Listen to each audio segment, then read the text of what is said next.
HDK Cartoon TV।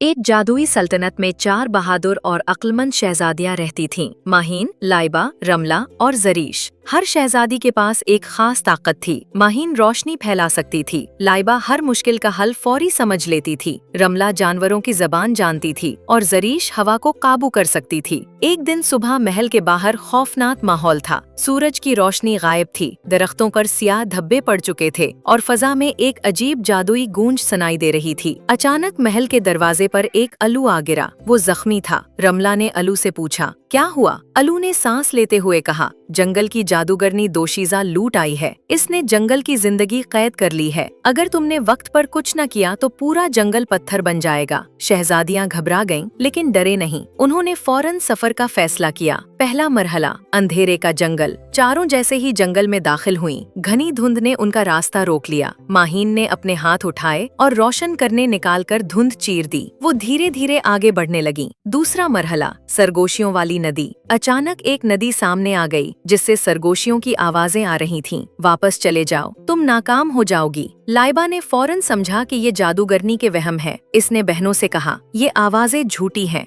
हमें उनको नजरअंदाज करना होगा। चारों ने एक दूसरे का हाथ पकड़ा और बगैर सुने नदी पार कर ली। तीसरा मरहला, तूफानी पहाड़ी पर पहुंचते ही आंधी ने शहजादियों को जमीन पर गिरा दिया। जरीश ने आंखें बंद की, दोनों हाथ आसमान की तरफ किए और पूरी ताकत से हवा को रोक लिया। आंधी आहिस्ता आहिस्ता खत्म होने लगी। जब वो आगे बढ़ी तो एक खाई के पार सियाह पत्थर रखा था, वही पत्थर जिसमें पूरे जंगल की जिंदगी बंद थी। आखिरी मरहला, सियाह पत्थर को तोड़ने का चैलेंज। पत्थर के इर्द गिर्द सियाह धुआं सांपों की तरह लपक रहा था। रमला ने जानवरों को आवाज दी। परिंदे, हिरन और खरगोश सब एक साथ दौड़ आए। माहीन ने रोशनी बढ़ाई, लाइबा ने सही तरीका सोचा और जरीश ने हवा को सीधा करके धुएं को पीछे धकेल दिया। लाइबा चलाई, एक साथ, सब एक साथ। चारों शहजादियों ने अपनी ताकतें जोड़ दी। एक जबरदस्त रोशनी फूटी, सियाह पत्थर चीख मारकर टूट गया और जादूगरनी दोशीजा धुएं में बदलकर खत्म हो गई। पूरा जंगल फिर से जी उठा। महल में जश्न हुआ और सबने ये सबक सीखा, इल्म, बहादुरी और इत्तेहाद, इन तीनों से बड़ी कोई ताकत नहीं।